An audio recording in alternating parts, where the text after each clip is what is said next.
Man, I couldn't be more thrilled for Ryan Coogler right now. He went from doing an indie film to a Rocky movie and now to Black Panther. Dude, hell yeah. Hell yeah. The revolution will not be televised. Let's have some fun.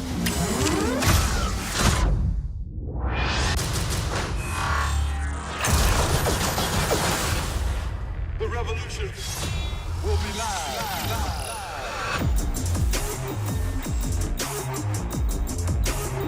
So Black Panther is the newest film of the Marvel Cinematic Universe, and in Black Panther we follow T'Challa, played by Chadwick Boseman, who returns home to Wakanda after his father's death following the events of Captain America Civil War. And after taking his place on the throne, a new adversary, Eric Killmonger, played by Michael B. Jordan, tests T'Challa for his place on the throne. Alright guys, so let's get into Black Panther. So to say I was excited for Black Panther is a bit of an understatement. I mean, I was not only excited for this film because it's an MCU film, but because of the director Ryan Coogler. Ryan Coogler is becoming one of my favorite directors. I mean, I love Fruitvale Station. Creed is in my top 2 favorite Rocky movies, and it was in my top 3 films of 2015, so you can only imagine when I heard that this man was coming on board to direct Black Panther. And after seeing this film, man, Ryan Coogler is 3 for 3 because this movie was freaking awesome! So after the acting, everybody in this movie gives it their all. From Chadwick Boseman and Michael B. Jordan to Lupita Nyong'o, Danai Gurira, Forrest Whitaker, Daniel Kaluuya. Chadwick Boseman is becoming one of my favorite actors working right now. After seeing him in 42, which I cannot believe was 5 years ago, I mean, oh my god. Now, I find King T'Challa one of the more relatable superheroes out there, mainly because I don't find him to be a hero. I mean, he definitely does heroic things, but at the same time, he's more of a politician with a little of anti-hero sprinkled in there. I mean, sure, he tries to do good things, but he also tries to do the right things for Wakanda as well. And the thing I loved even more about Boseman in this movie was just how T'Challa is trying to become a king in this movie because of things that have happened in the past and now in the present day.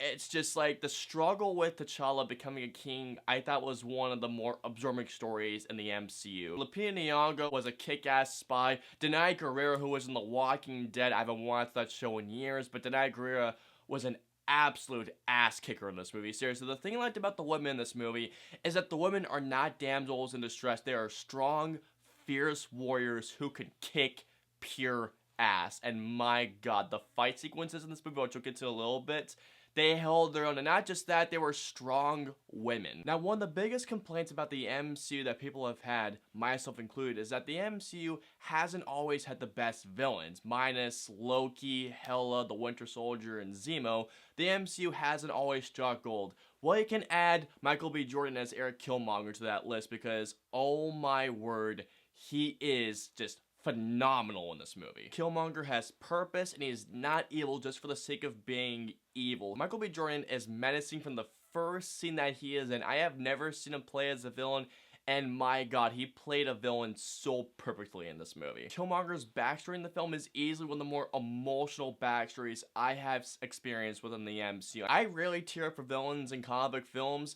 Killmonger's backstory, honest to god, made me tear up like a lot. Like, it was something I never saw coming. It was just something that made me go like, what? And there's an incredible scene between Michael B. Jordan and Chadwick Boseman that just brought me to tears even more. Like, I could not believe what was happening. Another thing I absolutely loved about Black Panther is that this film is a visual feast for the eyes. Whether you're talking about the cinematography, the lavish production design, or the amazing visual effects. This film is one of the most beautifully shot films of the MCU. From showing the landscapes of Wakanda to the beautiful color palette, I mean, the color palette of this film really stuck out, and I couldn't take my eyes off of this film. The thing I loved about the production design of Wakanda is that this Wakanda feels like it could be within its own cinematic universe. And seriously, whoever the production designer is, I'll put their name right here, give them an Oscar nomination, because they did an amazing job with this film. I mean, I could not believe how beautiful this film looked. Another thing I loved about this movie were the action scenes. The action sequences in Black Panther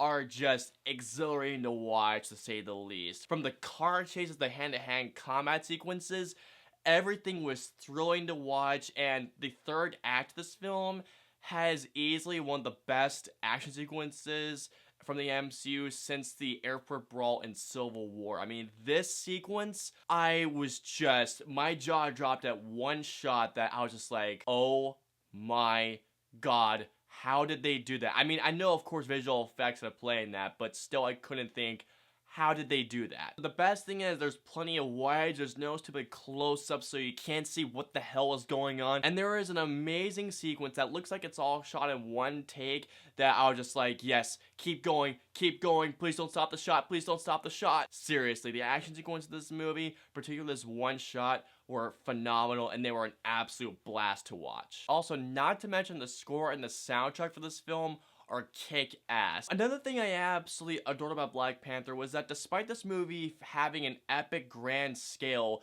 this movie felt like one of the more personal movies in the MCU. Despite having such a grandeur to it, it had such a big heart at the center of it. The best way I could describe Black Panther is that it's a bit like Godfather, mixed a little bit of James Bond in there, and tied in with a superhero film. That's how Black Panther felt to me. I don't really have a flaw with this movie as it's more of a nitpick, but my one nitpick with this movie is that there is a scene about halfway through the film where I felt that the pace slowed down just a tiny bit, but right after this scene, the pace just went right back into high gear. Overall, guys, I absolutely loved Black Panther from start to finish. From the amazing direction to the awesome script, the acting, the cinematography, the visual effects, the production design. This film was essentially everything that I wanted it to be. It was a thrill to watch, and I want to experience it again when it comes out in theaters this weekend. Not to mention, I feel like it was one of the more emotional MCU films that we've had. I am so happy for Ryan Coogler right now because he is 3 for 3, and I'm going to give Black Panther a 5 out of 5 stars. Absolutely love this movie. I cannot wait for all of you to see it. I feel like everyone should go see it, and I cannot wait to see how this movie does in the box office. I hope it does more than expected. Seriously, take everyone to go see this movie, have an awesome time, and seriously, I couldn't be more thrilled for Ryan Coogler right now. I could not be more thrilled for the guy. Alright guys, so comment down and let me know below. Are you guys excited for Black Panther? Have you guys already seen Black Panther? Let me know below. If you guys want to follow me on social media, I'm on Facebook, Twitter, Instagram, Twitch. I'm also on Snapchat, so if you guys want to follow me on all those social media platforms, all the links in the usernames are in the description below. I hope you guys enjoyed my review of Black Panther. If so, please hit that like button, share, and subscribe to see more reviews just like this one.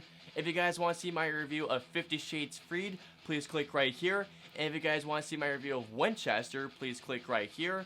And until my next review, I'll see you guys next time.